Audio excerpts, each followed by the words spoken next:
Uttarakhand GK रविवार series में आप सबका बहुत बहुत स्वागत है। क्वेश्चन आंसर शुरू करने से पहले आपको बता दूं कि क्या हम आज पढ़ने वाले हैं। मित्रों, आमतौर पे हम उत्तराखंड सामान्य अध्ययन का जो क्वेश्चन पेपर है वो आपके सामने लेके आते हैं, लेकिन आज हम करंट अफेयर भी साथ साथ लेके आ रखे हैं, जिसमें कि मुख्य रूप से आर्थिक समीक्षा 2023-24 के बारे में, जो 2023-24 की आर्थिक समीक्षा है उसके बारे में हम लोग पढ़ेंगे। हम जिलेवार जीडीपी जानेंगे, राज्य की जीडीपी के बारे में जानेंगे, और उसके साथ साथ हम ये जानेंगे कि यहाँ पे प्रति व्यक्ति आय कितनी है और किस जिले की प्रति व्यक्ति आय कितनी है, जो कि आने वाले एग्जाम की दृष्टि से आपके लिए बहुत महत्वपूर्ण होने वाला है। मित्रों, सामान्य अध्ययन की सीरीज में हम आज पढ़ेंगे रुद्रप्रयाग के प्रमुख झील के बारे में, प्रमुख ग्लेशियर के बारे में, वहीं कुमाऊं के प्रमुख जो हमारे ताल हैं वो हम यहाँ पे उसके बारे में पढ़ेंगे।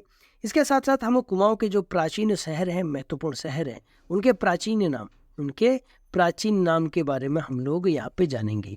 तो चलिए मित्रों, अगर आप चैनल पे नए हैं तो चैनल को लाइक करिए, शेयर करिए, सब्सक्राइब करिए, क्योंकि अपने चैनल पर हम उत्तराखंड जनरल स्टडीज़ को बहुत अच्छे से पढ़ाते ही हैं। इसके अलावा भी हम जनरल स्टडीज़ की वीडियोज़ समय समय पर आपके सामने लेके आते हैं। तो चलिए समय को बर्बाद न करते हुए शुरू करते हैं। आज का पहला प्रश्न है हिमालय प्रहरी सम्मान किस पर्यावरणविद की पुण्यतिथि के उपलक्ष्य में दिया जाता है? ऑप्शन ए है सुंदरलाल बहुगुणा, बी गौरा देवी, सी प्रसून जोशी, डी है चंडी प्रसाद भट्ट। तो मित्रों, राइट आंसर हो जाएगा ऑप्शन ए, सुंदरलाल बहुगुणा जी की पुण्यतिथि पर यह हिमालय प्रहरी सम्मान दिया जाता है। मित्रों, इस क्वेश्चन को देख लेते हैं, क्या है हिमालय प्रहरी सम्मान। जब सुंदरलाल बहुगुणा जी की मृत्यु हो जाती है 21 मई, याद रखेंगे 21 मई 2021 को इनकी मृत्यु होती है, और इनकी मृत्यु के एक साल बाद यानी वर्ष 2022 से इनकी धर्मपत्नी बिमला बहुगुणा जी के द्वारा हिमालय प्रहरी सम्मान की शुरुआत की जाती है। और हिमालय प्रहरी सम्मान पाने वाले प्रथम व्यक्ति थे धूम सिंह नेगी। ठीक है, धूम सिंह नेगी, आई बात समझ में। आगे आप देखेंगे वर्ष 2024 में दो व्यक्तियों को 2024 में दो व्यक्तियों को हिमालय प्रहरी सम्मान दिया गया। प्रथम है कुंवर प्रसून जी हैं, और दूसरे नंबर पे है मंगशीरी देवी जी को यहाँ पे हिमालय प्रहरी सम्मान 2024 दिया गया। मित्रों, कुंवर प्रसून जी एक समाज सेवी हैं। टिहरी बांध के विरोध में इन्होंने एक जन आंदोलन चलाया था। इसके साथ साथ जो शोषित वर्ग के लोगों की आवाज़ उठाने में इन्होंने बार बार इनकी आवाज़ उठाई, तो इसीलिए कुंवर प्रसून जी बहुत फेमस हैं, तो टिहरी के रहने वाले हैं। उसी प्रकार मंगशीरी जो देवी जी हैं, वो जब हमारे जो गौरा देवी जी के द्वारा चमोली में कौन सा आंदोलन चलाया जा रहा था, कौन सा चिपको आंदोलन चलाया जा रहा था, तो उसी दौरान बडियारगढ़ में, टिहरी के बडियारगढ़, ठीक है, टिहरी के बडियारगढ़ में मंगशीरी देवी जी के द्वारा चिपको आंदोलन चलाया गया, तो इसीलिए इन दोनों को हिमालय प्रहरी सम्मान दिया जाता है। ठीक है, आगे देखेंगे मित्रों, सुंदरलाल बहुगुणा जी के बारे में जान लेते हैं। सुंदरलाल बहुगुणा जी के बारे में आप जानते ही होंगे, एक पर्यावरणविद थे। होता क्या है, जब चिपको आंदोलन गौरा देवी जी के द्वारा चलाया जा रहा था 1974 ईस्वी में, तो उस समय इस चिपको आंदोलन को उन्होंने अंतर्राष्ट्रीय ख्याति दी थी, अंतर्राष्ट्रीय ख्याति दिलवाने बहुत भूमिका निभाई थी। इन्होंने एक आंदोलन दिया था कि हिमालय बचाओ, देश बचाओ, हिमालय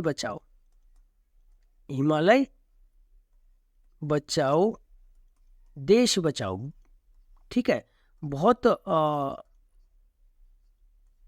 बार बार पूछा जाता है कि हिमालय बचाओ देश बचाओ का नारा किसने दिया था, तो सुंदरलाल बहुगुणा जी के द्वारा दिया था। ठीक है, तो इनके पर्यावरण प्रेम को देखते हुए वर्ष 1981 ईस्वी में इनको पद्मश्री दिया गया।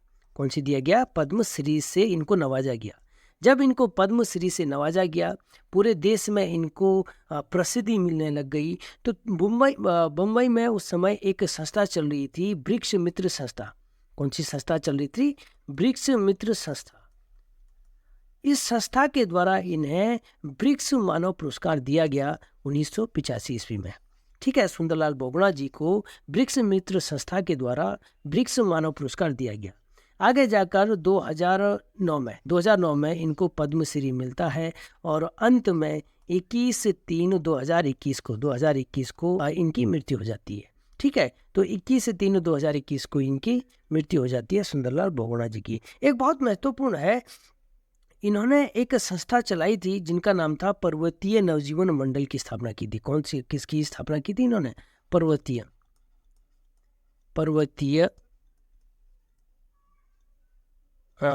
नवजीवन मंडल।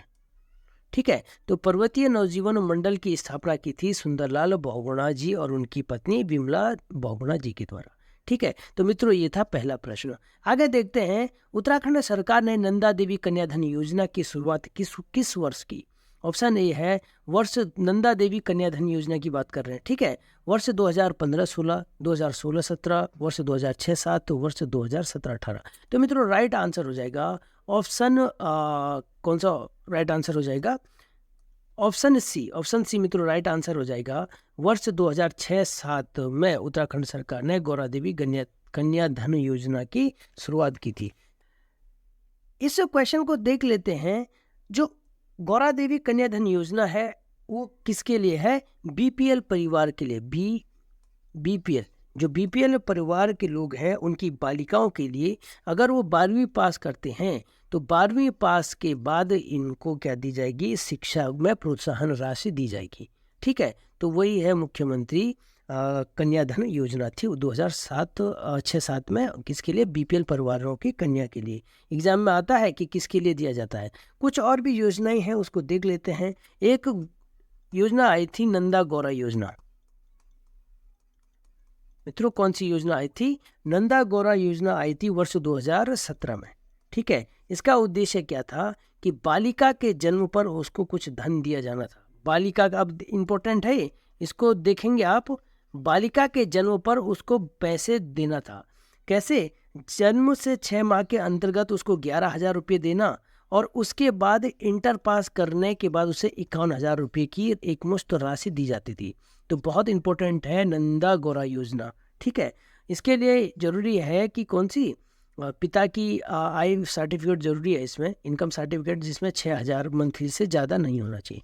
ठीक है, तो 11,000 रुपये बेटी के जन्म पर और 51,000 रुपये 12वीं पास के बाद। ठीक है, तो नंदा गौरा योजना। इसके अलावा एक और योजना है जो मुख्यमंत्री महालक्ष्मी योजना। कौन सी है? मुख्यमंत्री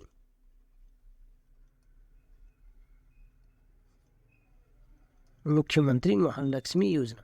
मुख्यमंत्री महालक्ष्मी योजना कब की है? 2021 में मुख्यमंत्री महालक्ष्मी योजना चलाई जाती है, जो कि बेटी के जन्म पर और शिशु को क्या दिया जाता है? पोषण आहार दिया जाता है। ठीक है, मुख्यमंत्री महालक्ष्मी योजना बेटी के जन्म पर और क्या दिया जाता है? माँ तथा शिशु को क्या दिया जाता है? कुछ स्वास्थ्य से संबंधित पोषण दिया जाता है। ठीक है, तो ये था मुख्यमंत्री महालक्ष्मी योजना 2021 में चलाई गया। एक और है मुख्यमंत्री बाल पोषण योजना। 3 से 6 वर्ष की बच्चों को दिया जाता है। वर्ष 2022 में यह योजना शुरू की गई थी। 2022 में कौन सी? मुख्यमंत्री बाल पोषण योजना। एक और बहुत महत्वपूर्ण एक योजना है जिसका नाम है गंगा गाय महिला डेयरी योजना। कौन सी? बहुत इंपॉर्टेंट है ये, गंगा गाय महिला डेयरी योजना। महिला डेयरी योजना। ठीक है, तो ये योजना कब चलाई गई थी? 2014 से। ठीक है, तो इस योजना में भी क्या है कि अगर 52,000 की जो गाय है, 52,000 रुपये गाय का एक मानक रखा गया है, तो उस गाय में 27,000 तो गवर्नमेंट देगी, जिसमें कि 20,000 उनको बैंक से लोन लेना पड़ेगा, 20,000 का लोन, और 5,000 उन्हें नगद देना पड़ेगा। तो ये थी गंगा गाय महिला डेयरी योजना, 2014 से स्टार्ट है। इसके अलावा एक और देख सकते हैं कौन सी योजना? मुख्यमंत्री वात्सल्य योजना। मुख्यमंत्री वात्सल्य योजना बहुत इंपॉर्टेंट है मित्रों। मुख्यमंत्री वात्सल्य योजना की शुरुआत कब होती है? कोरोना काल में 2021 में होती है। ठीक है, इसमें क्या था कि कोरोना काल में जो अनाथ बच्चे थे उनको क्या 3,000 रुपये पर मंथ, ठीक है, 3,000 रुपये पर मंथ कब तक गवर्नमेंट देगी? 21 वर्ष तक। ठीक है, तो 21 वर्ष के बाद मुख्यमंत्री वात्सल्य योजना के तहत तो उसको इसका लाभ नहीं मिलेगा। ठीक है, तो मित्रों ये जाना आपने महत्वपूर्ण कुछ योजनाएं। अगला प्रश्न देखते हैं, आर्थिक समीक्षा 2023-24 के अनुसार राज्य की विकास दर कितनी प्रतिशत रही? तो आर्थिक समीक्षा 2023-24, तो ऑप्शन ए है 5.51%, ऑप्शन बी 6.70%, ऑप्शन सी 7.58% और डी है 8.72%। तो मित्रों राइट आंसर हो जाएगा इसका 7.58% इसका राइट आंसर हो जाएगा। ये इम्पोर्टेंट, वेरी वेरी इम्पोर्टेंट, ठीक है, इम्पोर्टेंट कर देंगे इसे, एग्जाम में आएगा ये कंफर्म मैं मानता हूँ। अगर बात करें मित्रों आर्थिक समीक्षा की, तो उत्तराखंड की अगर जीडीपी की बात करें, इसको भी जान लेते हैं। यहाँ पे आपने देखा होगा प्राथमिक क्षेत्रक, द्वितीयक क्षेत्रक और तृतीयक क्षेत्रक आप जानते होंगे, प्राथमिक क्षेत्रक, द्वितीयक क्षेत्रक और तृतीयक क्षेत्रक के बारे में। तो इसमें इसके अंतर्गत अगर बात करें प्राथमिक क्षेत्रक की, तो उत्तराखंड की कुल जीडीपी में प्राथमिक क्षेत्रक का जो योगदान है वो 9.9% है। द्वितीयक क्षेत्रक का योगदान 46.84% है ना, और तृतीयक क्षेत्रक का योगदान क्या है, 43.17% है। ठीक है, तो इसको याद रखेंगे आप, प्राथमिक क्षेत्रक का योगदान कितना है। तो सबसे ज़्यादा उत्तराखंड की जीडीपी में किस क्षेत्रक का योगदान है, द्वितीयक क्षेत्रक का योगदान है। ये बात समझ में। अगर आर्थिक समीक्षा 2023-24 के अनुसार क्या है कि प्राथमिक क्षेत्रक में कितने प्रतिशत की दर से ग्रोथ रेट है, तो कितने प्रतिशत की दर से है, 1.6% की दर से प्राथमिक क्षेत्रक में ग्रोथ रेट है। वहीं द्वितीयक क्षेत्रक की जो ग्रोथ रेट है 9.2% और तृतीयक क्षेत्रक की जो ग्रोथ रेट है वो कितना है, 7.6%। तो यहाँ पे आप एग्जाम में किसी भी तरीके से क्वेश्चन पूछा जा सकता है कि प्राथमिक क्षेत्र की ग्रोथ रेट कितनी है या द्वितीय क्षेत्र की कितनी है, या उत्तराखंड की जीडीपी में सर्वाधिक ग्रोथ रेट किस क्षेत्र की है। तो सर्वाधिक ग्रोथ रेट क्षेत्रक भी द्वितीय क्षेत्रक की है। ठीक है, तो ये जाना आपने इसके बारे में। चलिए अगला प्रश्न देखेंगे, उत्तराखंड राज्य में सकल घरेलू उत्पाद में अंतिम स्थान पर कौन सा जिला रहा, सकल घरेलू उत्पाद में। ठीक है, बहुत इंपॉर्टेंट प्रश्न है। ऑप्शन ए के हरिद्वार, बी रुद्रप्रयाग, सी बागेश्वर और डी है चंपावत। तो मित्रों अगर आप यहाँ पे प्राथमिक क्षेत्रक लिखा हुआ है राज्य में सकल घरेलू उत्पाद में अच्छा सकल घरेलू उत्पाद में, तो कुल जीडीपी में क्या था, कौन सा क्वेश्चन,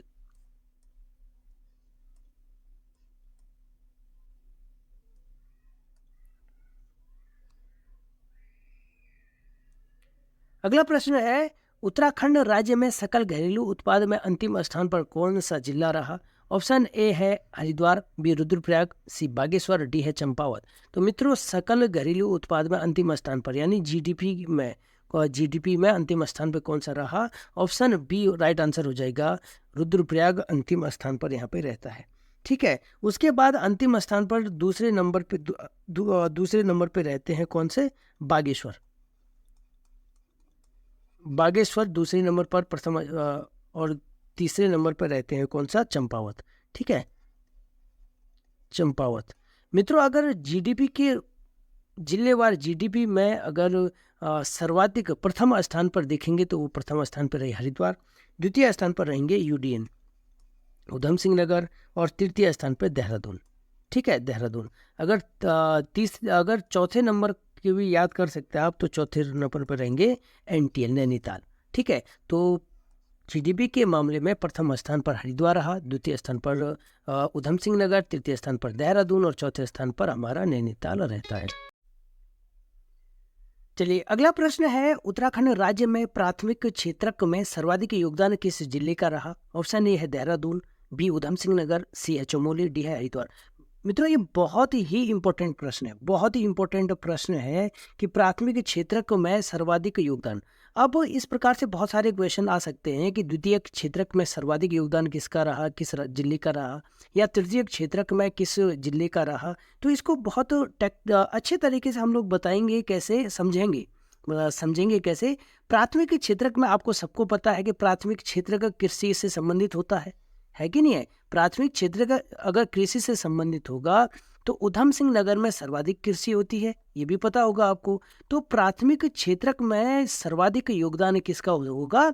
राइट आंसर हो जाएगा मित्रों उधम सिंह नगर का। आई बात समझ में? कृषि सबसे ज्यादा आपको पता है उधम सिंह नगर में होती है ना, तो प्राथमिक क्षेत्रक में भी इन्हीं का योगदान सर्वाधिक होगा।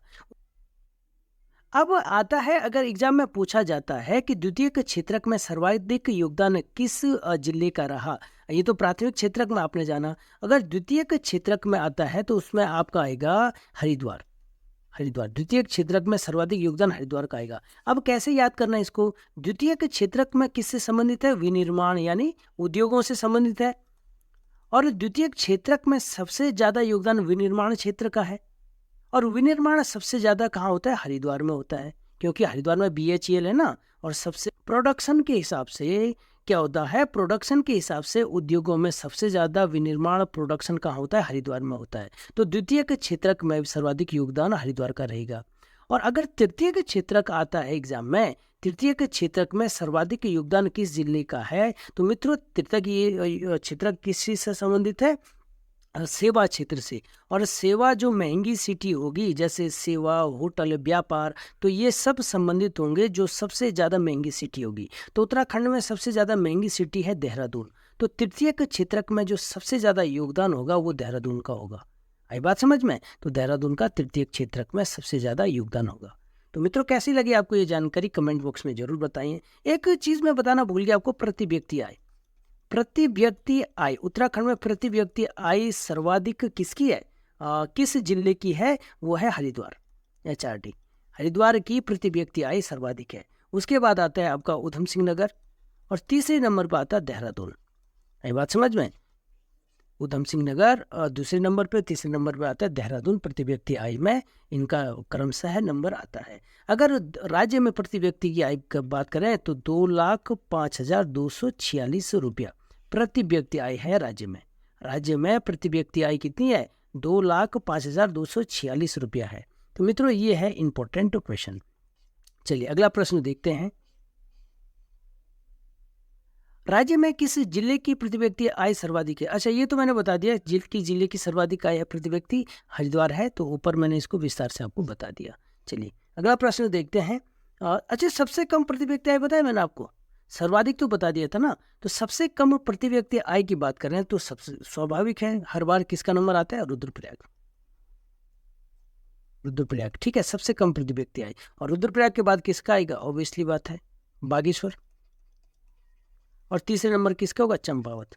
तो इन तीन जो 1997 ईस्वी में बने हैं ना ये 3 जिले, तो भाई 1997 ईस्वी में कब बने हैं? 1997 ईस्वी में बने थे ना ये 3 जिले। तो भाई हर जगह अगर जहाँ सबसे कम की बात आती है तो आमतौर पे ये तीनों ही टॉप में रहते हैं, मतलब सबसे कम में। तो और लास्ट में होगा नहीं नहीं नहीं नहीं नहीं, यहाँ पे सॉरी, प्रति व्यक्ति आय में ये इंपॉर्टेंट है, चंपावत नहीं आएगा तीसरे नंबर पे, अल्मोड़ा। मित्रों प्रति व्यक्ति आय में सबसे कम रुद्रप्रयाग है, उसके बाद बागेश्वर है, तीसरे पे अल्मोड़ा। ठीक है, तो ये है। आमतौर पे चंपावत ही आता ना हर जगह सबसे कम में, तो यहाँ पे ये नहीं है भाई, अल्मोड़ा है। चलिए अगला प्रश्न देखेंगे। निम्न में से चौराबाड़ी ग्लेशियर कहाँ है? तो भाई राइट आंसर सबको पता होगा इसका आंसर। थोड़ा सा और जान लेंगे उत्तर, ये जो हमारा रुद्रप्रयाग है, चौराबाड़ी ग्लेशियर के बारे में।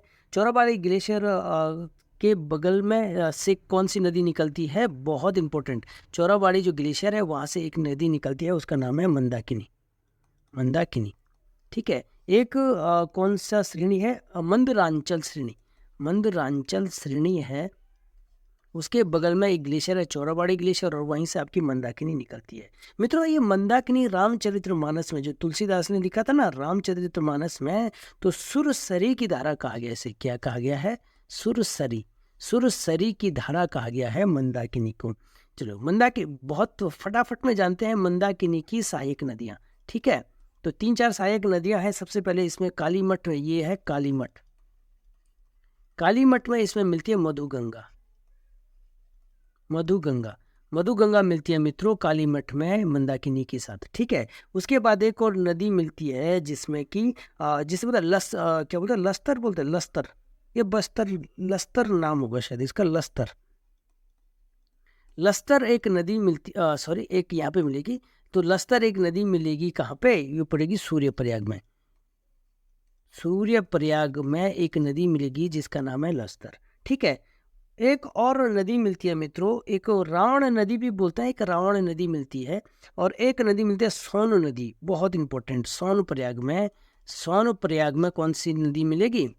सोन नदी, जिसको कि हम बासुकी नदी भी कहते हैं। सोन नदी को क्या कहते हैं? सोन नदी को हम क्या कहते हैं? बासुकी नदी भी कहते हैं। ठीक है, बासुकी नदी भी हम सोन नदी को कहते हैं। और अंत में जो मंदाकिनी है वो रुद्रप्रयाग में अलकनंदा से मिल जाती है। ठीक है, इसके अलावा रुद्रप्रयाग में कुछ झील देखते हैं जो बहुत ही महत्वपूर्ण है। एक झील का नाम आपने सुना होगा, गांधी सरोवर।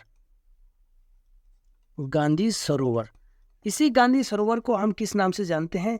सरवदी सरोवर और चौरावड़ी सरोवर के नाम से भी हम गांधी सरोवर को जानते हैं।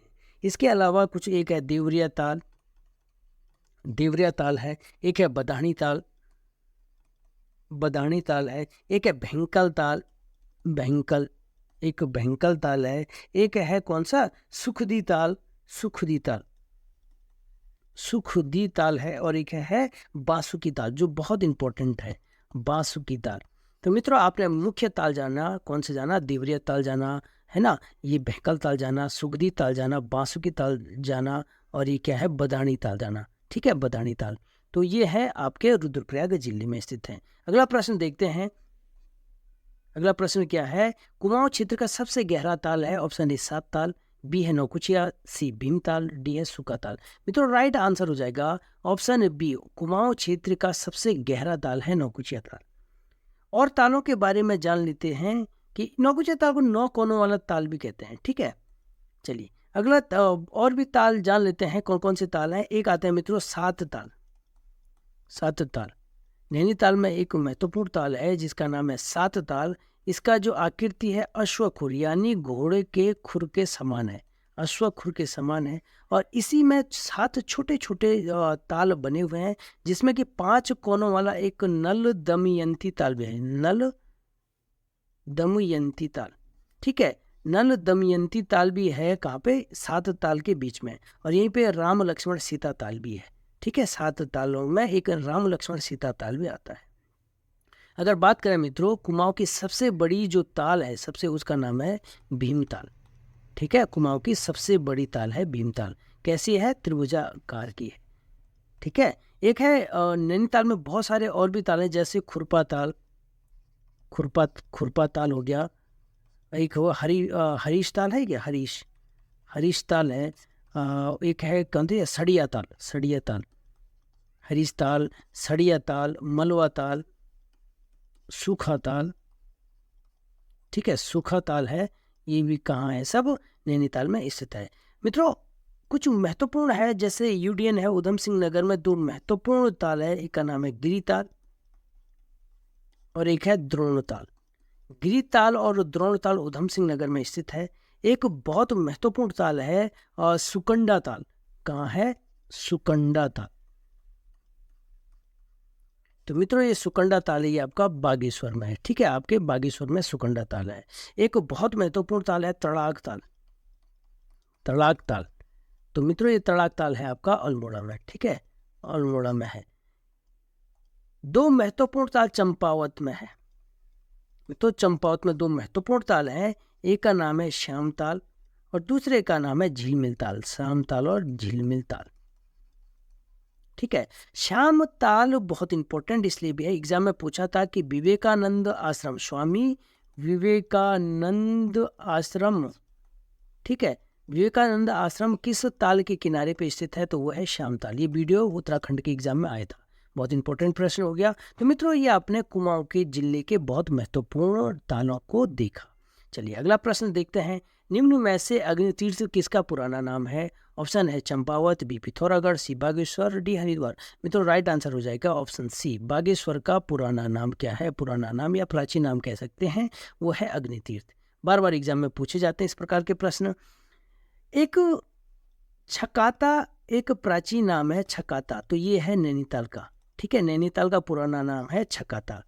मित्रों एक तिकसेन मुंशियारी है एक जगह, मुंशियारी, तो मुंशियारी का पुराना नाम है तिकसेन। क्या नाम है? तिकसेन। एक जगह पड़ता किच्छा, किच्छा का पुराना नाम है किलपुरी। किच्छा का पुराना नाम क्या है मित्रों? किलपुरी। एक और नाम है किच्छा का दरऊ। दरऊ एक पुराना नाम है किच्छा का, किलपुरी और दरऊ। काशीपुर गोविषण आप लोग जानते हैं, और इसके साथ साथ कोट भी काशीपुर का पुराना नाम है। ये बात समझ में? इसके अलावा बाजपुर का नाम बार बार बताता हूँ मैं, एक बार फिर बता देता हूँ। मुंडिया, बाजपुर का पुराना नाम मुंडिया है, और जसपुर का पुराना नाम क्या है? शाहजफर। शाहजफर, ठीक है। जसपुर का क्या नाम है? शाहजफर। और मुंडिया किसका नाम है? बाजपुर का। खटीमा का पुराना यानी प्राचीन नाम क्या है मित्रों? मकरपुर। खटीमा का पुराना नाम क्या है? मकरपुर। एक और है गास्टिंगज। टनकपुर का पुराना नाम क्या है? गास्टिंगज। इसको भी याद कर लेंगे। टनकपुर का पुराना नाम गास्टिंगज। कौसानी का आप लोग जानते होंगे, बलना कौसानी का पुराना नाम यानी प्राचीन नाम है। तो मित्रों, आपने ये प्राचीन नाम के बारे में जाना। आज का अगला प्रश्न है, निम्न में से अटारिया मेला किस जनपद में लगता है? बहुत इंपॉर्टेंट प्रश्न है कि निम्न में से अटारिया मेला किस जनपद में लगता है। तो मित्रों, राइट आंसर हो जाएगा इसका ऑप्शन ए राइट आंसर हो जाएगा। अटारिया मेला लगता है आपका उधम सिंह नगर में, ठीक है, उधम सिंह नगर में। उधम सिंह नगर में जो अटारिया कुछ एक दो मेले और भी लगते हैं, जिसमें लगता है रामडोला का मेला। खटीमा एक जगह है, खटीमा, तो उधम सिंह नगर के खटीमा में लगता है रामडोला मेला। रानी खिता राम ढोला गम गम कन बजाना। तो राम ढोला का जो मेला लगता है वो आपके कहाँ लगता है? उधम सिंह नगर के खटीमा में लगता है।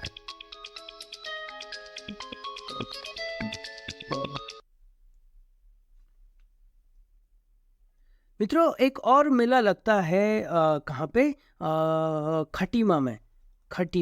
खटीमा में एक मेला लगता है जिसका नाम है राम ढोला मेला, यानी रानी खिता राम डोला गम गमा कन बजना। तो राम डोला मेला लगता है कहाँ पे लगता है? खटीमा में लगता है। इसके अलावा चैती मेला लगता है काशीपुर में लगता है, जिसे हम बाला सुंदरी का मेला भी कहते हैं, ठीक है।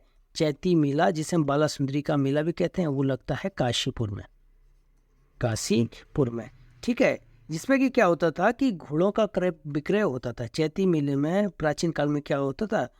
घोड़ों का क्रय विक्रय होता था, ठीक है। चैती मेला लगता है, और कब लगता है? चैत्र मास के अष्टमी में, चैत्र के महीने में लगता है चैती मेला, ठीक है। तो मित्रों, ये था आज के। अगर हम एक आध मंदिर भी जान लेते हैं। उधम सिंह नगर में जो प्रसिद्ध मेले हैं, एक मंदिर है नानक मता का, जो नानक मता साहिब है उधम सिंह नगर में, तो वो भी कहाँ है? उधम सिंह नगर में है, ठीक है। एक है अटारिया देवी का मंदिर भी है। अटारिया मेला तो लगता ही है, लेकिन वहीं पे एक अटारिया देवी का मंदिर भी है। अच्छा, मैंने बताया कि कहाँ पे लगता है उधम सिंह अटारिया मेला? ये उधम सिंह नगर के कहाँ पे लगेगा? रुद्रपुर में, ठीक है। उधम सिंह नगर के रुद्रपुर में लगेगा अटारिया मेला। एक लगता है मोटेश्वर महादेव का मेला भी लगता है, ठीक है। मोटेश्वर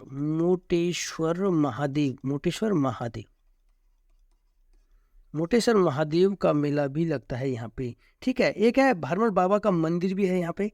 भरमल बाबा का मंदिर, भरमल एक बाबा हैं, उनका मंदिर भी है उसमें। एक है अलख देवी मंदिर भी उधम सिंह नगर में है। अलख देवी मंदिर कहाँ है? हमारे उधम सिंह नगर में। तो अलख देवी मंदिर आपने देखा, भरमल बाबा का मंदिर देखा, अटारिया देवी का मंदिर देखा, मोटेश्वर महादेव का मंदिर भी देखा, ठीक है। तो मित्रों, यही था आज। अच्छा, एक प्रश्न और है भाई, एक और है।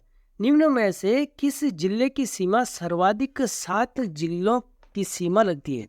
निम्न में से किस जिले की सीमा सर्वाधिक 7 जिले? भाई, ये क्वेश्चन ही अजीब सा बना दिया मैंने।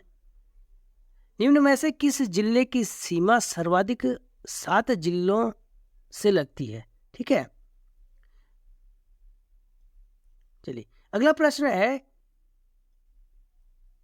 निम्न में से किस जिले की सीमा सर्वाधिक 7 जिलों की सीमाएं लगती है? नहीं, थोड़ा प्रश्न गलत अजीब सा हो गया है। निम्न में से किस जिले की सीमा सर्वाधिक 7 जिलों से लगती है? ठीक है, 7 जिलों से लगती है। तो उत्तराखंड राज्य, उत्तराखंड का अगर आप मैप देखते होंगे, देख पा रहे होंगे, आप लोगों के पास मैप होना चाहिए, तो कौन सा जिला है कि उसकी सीमा 7 जिलों से लगती है? तो मित्रों, आपने बीच में देखा होगा पौड़ी जनपद, तो पौड़ी जनपद अगर यहाँ से चलें, सबसे पहले हरिद्वार लगता है पौड़ी जनपद से, ठीक है, हरिद्वार लगता है। उसके बाद ऋषिकेश में लगेगा देहरादून, देहरादून, इस प्रकार से याद करेंगे। देहरादून के बाद आगे जाएंगे तो मुनि की रीति में टिहरी, या आप वहाँ पे भी जाएंगे, कहाँ से, पौड़ी से कहाँ पे, मुनि की रीति से आगे भी जाएंगे, वो सारा का सारा टिहरी का ही तो है। कीर्ति नगर वाला क्षेत्र, मलिथा, ये सब पौड़ी से अटैच्ड है। तो यहाँ से आगे जाएंगे आप फिर रुद्रप्रयाग, रुद्रप्रयाग भी किससे, टिहरी से लगेगा, नहीं पौड़ी से लगेगा। और उसके बाद चमोली, चमोली भी आपका टिहरी से हमारा पौड़ी से लगा हुआ क्षेत्र है, जो गैरसैंण वाला बेल्ट है पूरा का पूरा पौड़ी से लगा हुआ है। पौड़ी गैर से वो आगे जाके आप देखते होंगे कौन सा, अल्मोड़ा, अल्मोड़ा भी पूरा का अल्मोड़ा का कुछ क्षेत्र भी पौड़ी से लगा हुआ है। और नैनीताल का पश्चिम वाला क्षेत्र, जो नैनीताल है, नैनीताल का पश्चिम वाला क्षेत्र भी पौड़ी से लगा हुआ है। तो 1 2 3 4 5 6 7 जिले पौड़ी से लगे हुए हैं, ठीक है मित्रों। बहुत इंपॉर्टेंट प्रश्न फिर देख लेते हैं। उत्तराखंड जिले, उत्तराखंड जो राज्य है उसकी सीमा हिमाचल प्रदेश के, आप देखते होंगे, हिमाचल प्रदेश के 3 जिलों से लगती है। सबसे नीचे जो हमारा ये मैप देखा होगा आपने, ये मैप है ना, तो यहाँ पे है सिरमौर, सबसे आता है सिरमौर, फिर आता है शिमला और फिर आता है किन्नौर, किन्नौर। तो उत्तराखंड की जो सीमा है हिमाचल प्रदेश के 3 जिलों से लगती है। उसी के साथ साथ तो अगर यूपी की बात करें, यूपी के 7 जिलों से उत्तराखंड की सीमा लगती है। सबसे पहले आप देखते होंगे सहारनपुर, आप लोग मैप जरूर देखिए, है ना, तो मुझे तो याद हो गया ये मैप देखते देखते। सबसे पहले सहारनपुर, उसके बाद आएगा मुजफ्फरनगर, हाँ मुजफ्फरनगर आएगा, मुजफ्फरनगर आएगा, मुजफ्फरनगर के बाद आपका आएगा बिजनौर, बिजनौर मैप देखेंगे आप, बिजनौर, मैं तो बिना मैप के बता रहा हूँ, बिजनौर हो गया। उसके बाद आएगा आपका मुरादाबाद, मुरादाबाद, मुरादा का बाद आएगा आपका रामपुर, रामपुर के बाद आएगा बरेली, बरेली, और लास्ट में आएगा पीलीभीत, पीलीभीत। मित्रों अगर क्वेश्चन किसी भी प्रकार का पूछा जाएगा ना, अगर आपका कॉन्सेप्ट क्लियर है तो आप इन क्वेश्चनों को सही कर देंगे। अगर क्वेश्चन में आता है कि उत्तर प्रदेश का कौन सा जिला उत्तराखंड के सबसे पूर्व से टच होता है, तो सबसे पूर्व में पीलीभीत टच होता है, सबसे पश्चिम में सहारनपुर टच होता है, ठीक है, कौन सा जिले में। अगर बात करें उत्तराखंड के कितने जिलों से अंतर्राष्ट्रीय सीमा लगती है, कितने जिलों से, तो अब अंतर्राष्ट्रीय सीमा, अब यहाँ पे रटने की कोई जरूरत नहीं होगी। अगर आपके दिमाग में मैप छपा होगा ना, तो इस प्रकार, सपोज ये यार ढंग से ही बनाता हूँ, उत्तराखंड का मैप, अगर सपोज ये आप उत्तराखंड का मैप देख पा रहे होंगे, ठीक है, ये उत्तराखंड का मैप है। अब यहाँ से तो 3 जिले लगते हैं चाइना से, या ये है आपका उत्तरकाशी, ये आपका लगेगा कौन सा, चमोली, और ये आपका पिथौरागढ़, ये लगता है। 3 जिले लगेंगे आपके चाइना से, और 3 जिले लगेंगे आपके नेपाल से। यहाँ पे चंपावत हो गया और ये वाला हो गया उधम सिंह नगर, ठीक है। तो पिथौरागढ़, चंपावत, उधम सिंह नगर 3 जिले लगेंगे नेपाल से। और टोटल अंतर्राष्ट्रीय सीमा कितने लगाएंगे, 1 2 3 4 5 जिले अंतर्राष्ट्रीय सीमा से टच होते हैं। तो ये रटने की ज़रूरत नहीं है, अभी तो आपके दिमाग में ये मैप याद होने चाहिए, तो इनको याद कर रटने की कोई ज़रूरत नहीं होती है। मित्रों आज का पेपर प्रैक्टिस सेट यहीं पर समाप्त करते हैं। आपने वीडियो देखा, आप सबका बहुत बहुत धन्यवाद। नमस्कार।